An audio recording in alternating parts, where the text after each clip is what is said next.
మనం ఈరోజు egg curry చేస్తున్నాం ఫ్రెండ్స్. మనం ముందుగా ఎగ్ బాయిల్ చేసుకోవాలి కాబట్టి ఒక 6 ఎగ్గులు వేస్తున్నాను. ఇప్పుడు మనం బాయిల్ చేసుకున్న ఎగ్స్, ఉల్లిపాయలు ఒక 3, టమోటాలు ఒక 5, గ్రేవీ బాగుంటుంది, పచ్చిమిర్చి. పొయ్యి వెలిగించుకొని కళాయి పెట్టుకున్నాము. ఇప్పుడు 2 స్పూన్స్ ఆయిల్ వేసుకోవాలి. మనం ఎగ్స్ వేగాలి కాబట్టి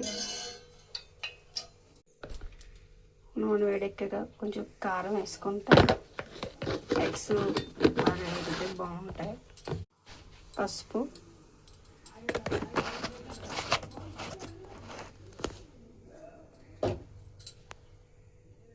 ఇప్పుడు ఎగ్స్ వేసుకోవాలి.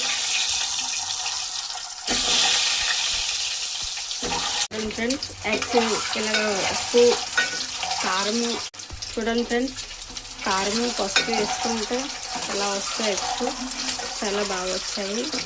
ఎగ్స్ ఇప్పుడు వేయగా తీసి కట్ చేసి పెట్టుకున్న ఉల్లిపాయలు, పచ్చిమిరపకాయలు పెద్దవి కోసుకుంటే పిల్లలు ఒకసారి తీసి పాడేస్తారు. చిన్న చిన్నవి అయితే తినడం మానేస్తారు, అది విషయం.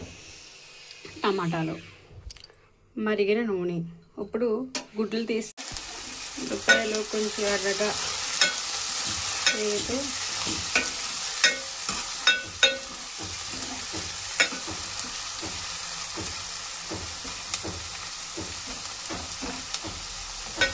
ఉల్లిపాయలు అలా గోల్డెన్ బ్రౌన్ కలర్లో వచ్చేదాకా వేపేసుకుంటే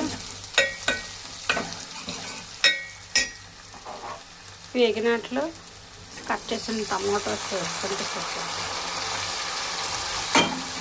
టమాటా ఇలా వేగిన తర్వాత దీనికి తగిన కారం, నేనైతే 2 స్పూన్స్ కారం యాడ్ చేశాను, మాకు సరిపడుతుంది.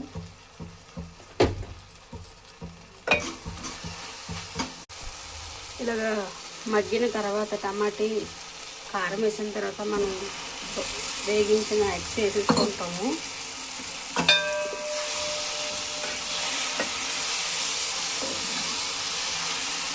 తక్కువగా ఉన్నాయని కొంచెం వాటర్ యాడ్ చేశాను. ఇలా కలుపుకొని దీన్ని 5 మినిట్స్ ప్లేట్ పెట్టుకో. ఇప్పుడు గ్రేవీ అయిపోయిందండి.